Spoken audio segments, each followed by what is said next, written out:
That's just for free right there. That's it. Royalty free.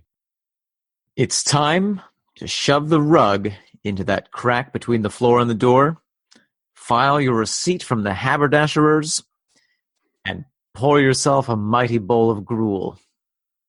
Because it's time to talk Tull to me.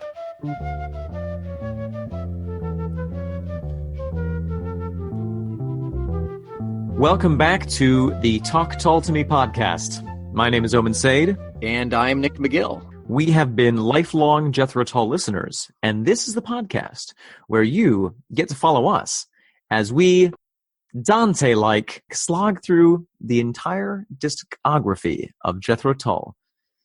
And hopefully by the end of it, we'll reach paradise. Or at least Beatrice. Or at least Paradise City.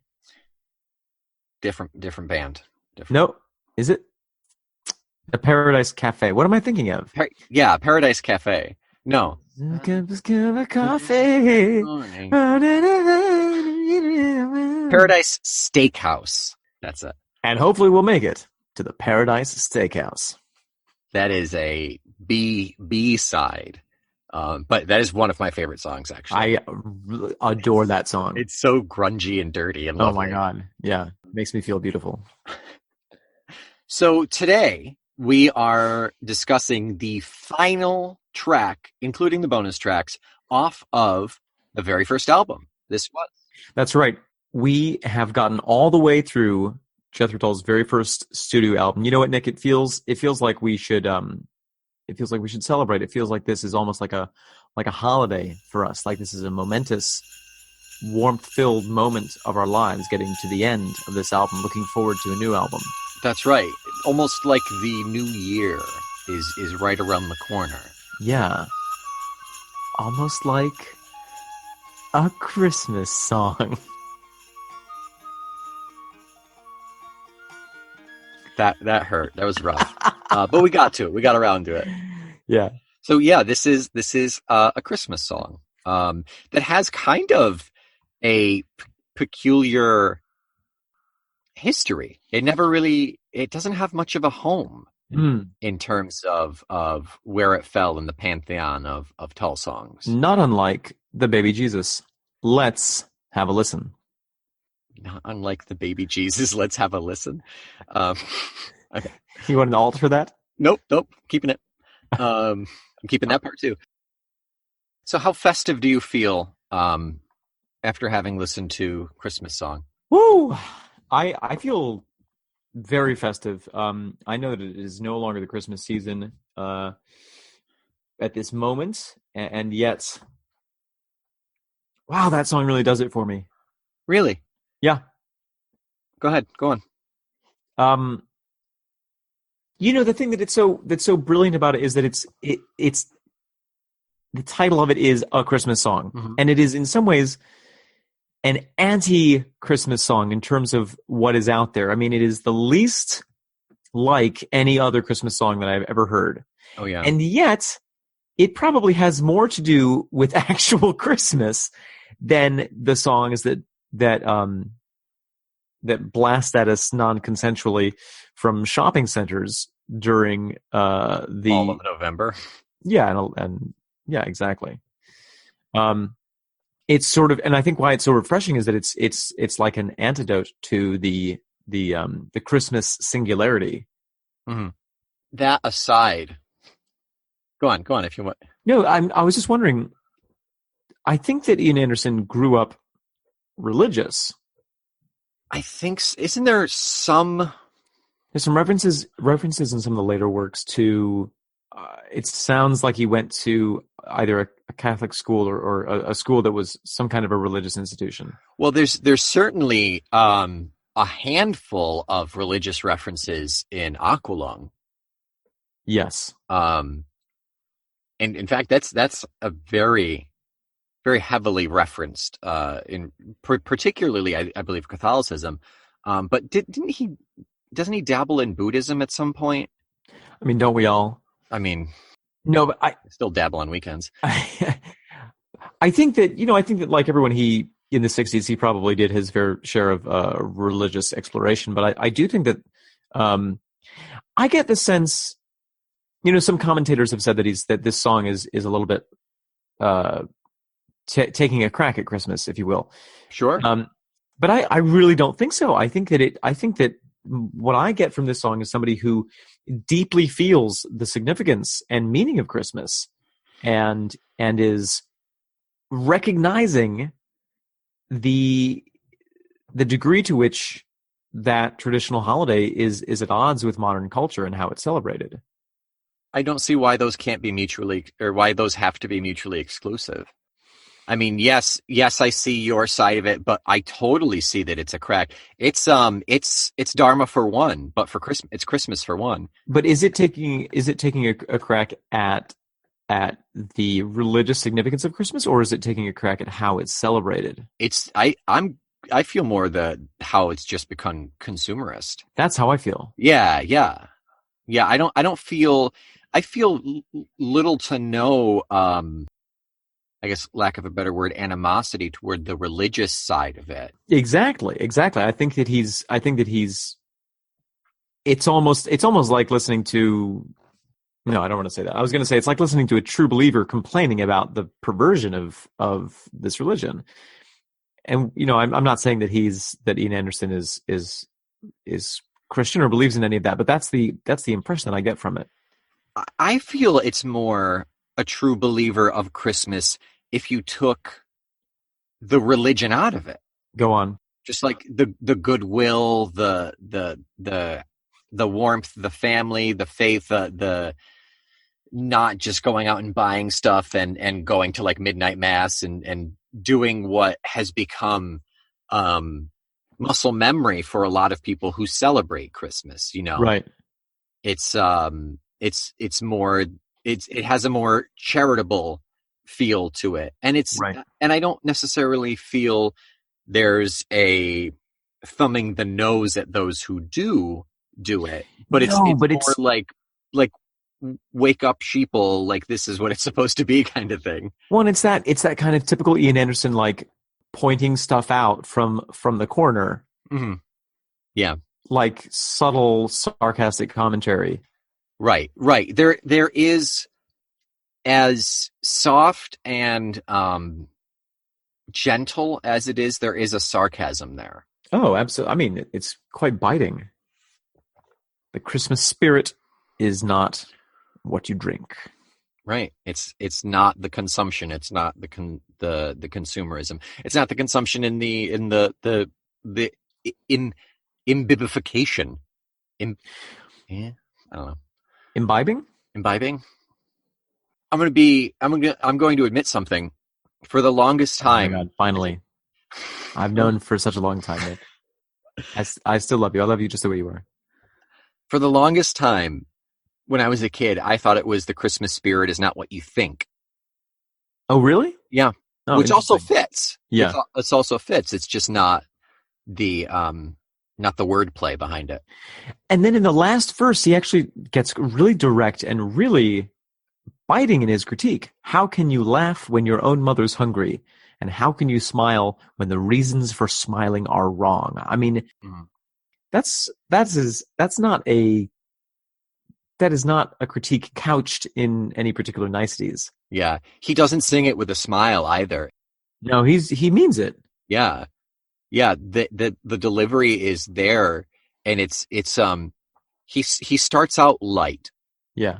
To kind of work you into it, but by the end, he's fed up with it. It's starting a civil conversation and then just kind of not losing it, but at least losing the civility a little bit. Yeah.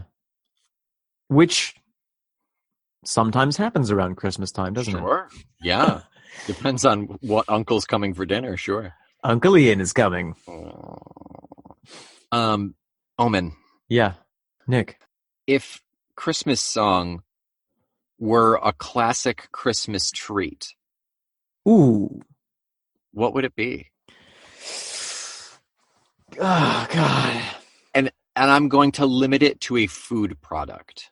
Oh, That's So liquid, very wise of you, I think. cookie, candy. Yeah.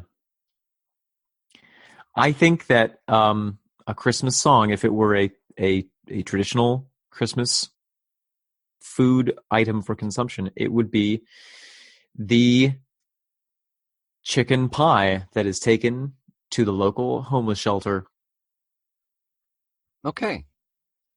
Can I give you mine? I hope that you will.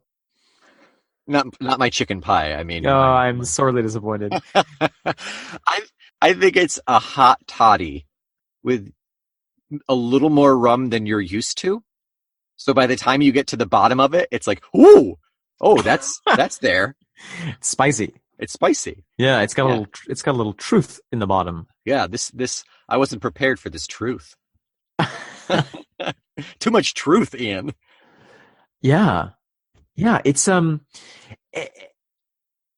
and this song has been played over and over and over again. It's a classic Jethro Tull song. It's been with them since the beginning. It's been on a number of different albums. Like you said, it never really had like an official release. But it's stuck around, and it's one that they've come back to over and over again. Yeah, it was on Living in the Past, which is a debatable album. We'll have to get into that. We'll have to dig into that. It, it was a single. It was released in '68 as a UK single. Wow. Okay, so they did release it right along. Wow. Think about that. In '68, the four singles that we know of, not one sounds like this was. Yeah. That's so weird. Why would they even do that album then? I think that maybe they were trying to document, kind of where they had been, I guess so. where they To what end? this was, Where they was yeah. where No, they was. to what end though? Like why would your freshman album be a sound that you knew you weren't going to be doing? Well, I think that, let's assume that they were recording it for their fans. And if their fans had been hearing them play a lot of these songs for a long time, they maybe wanted to own that sound, Okay. Sure, it's the sound that they started with. Right. If you got two sounds, why not sell them both? Yeah, okay. But they didn't. They didn't. They sold the other sound Album. in the net. Yeah, in '69. Right. But I mean, you pick up one album and you listen to a band and you don't like it. What incentive do they have to listen to the next album? I suspect that they were largely selling to people who had heard them. That's my thesis. That's my theory. Yeah, because what kind of coverage would you have? Like, how did singles work? Did they play them on the radio? They must have, right? They did have the radio at that time. That is something that we were able to, with a lot of research. Yeah, we were able to determine that the radio was a technology that existed in 1968. We tracked down a radio expert. It was powered with rocks. Yeah, you had to rub the rocks together and then put them in the radio really fast before they got cold. That's right. Coal-fired radios. That's right.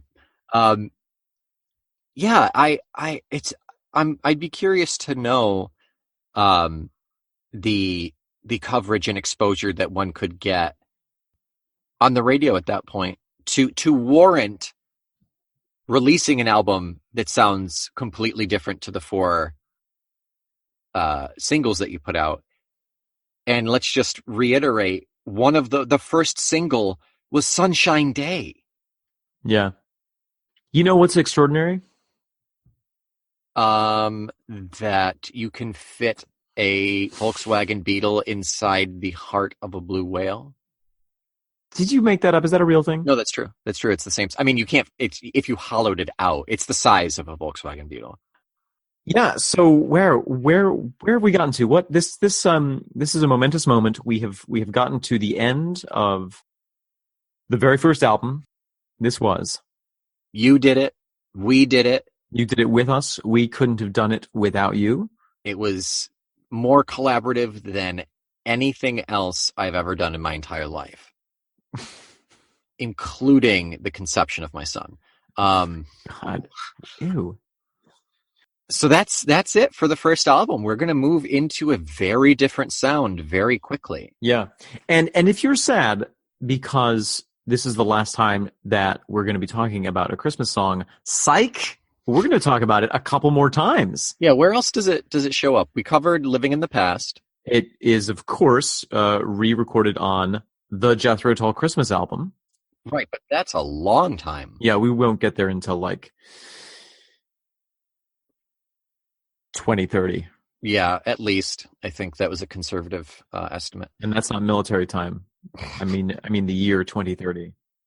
And there's a sequel. There's a reference to it in Rock Island in '89. Another Christmas song. 20 years later. Yeah. And we see it a couple other times, I believe. It shows up. It certainly shows up as a bonus track or something a little bit later on. I don't remember. It's kind of all over the place, and it does get played regularly in concerts, I think. Yes. But yeah, it's got legs. It's got longevity, and I'm going to be honest. It's not one of my favorites. I'm just going to throw that out there at the very end for everybody in there. It never really did it for me. I think it's because I've never been super into Christmas, even though this is like the opposite of the saccharine Christmas thing. Right. But I think I do. I like it for the sound because it does fit more with Benefit. It fits more with Song for Jeffrey and Love Story. Yeah. So in terms of the bonus tracks, it just doesn't. I think here's another thing. It doesn't feel like the final song off an album for me. I think if they'd put Love Story at the end, it would have been great. Well, and it's worth remembering that it's not the final song on the vinyl, and there is a bit of a disparity in terms of how you and I were introduced to these songs, Mm-hmm. And how the public initially heard these songs. Sure. Hence our Jethrocologist. No, what was the word you invented? Tulkeologist. Tulkeologist, yeah. Since our part of our job as Tulkeologists is to be aware of our own perspective, our own historical perspective, and the limits of it. Correct. Yeah, I mean we are looking at this 50 years later. So the best that we can do is speculate in terms of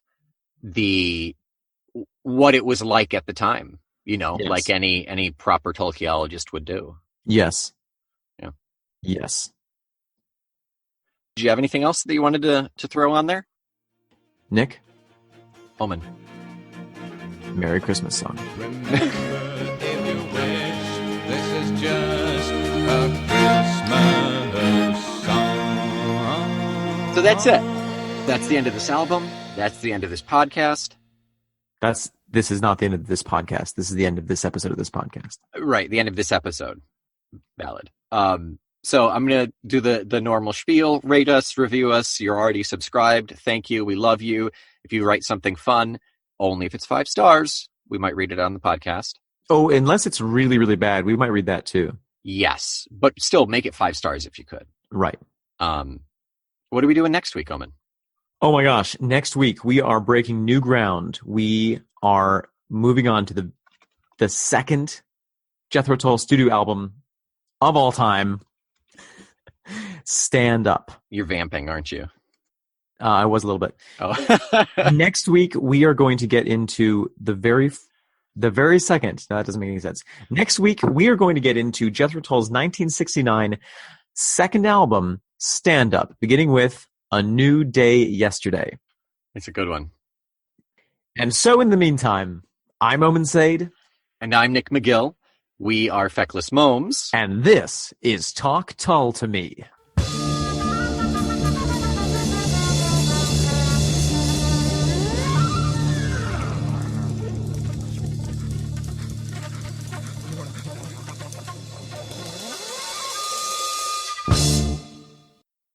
I'm so excited that we get to talk about this song right now. You want to try that again without moving the mic while you're saying it? Yeah. Oh, hey there. Talk Tull to Me is a proud member of the Feckless Momes audio network.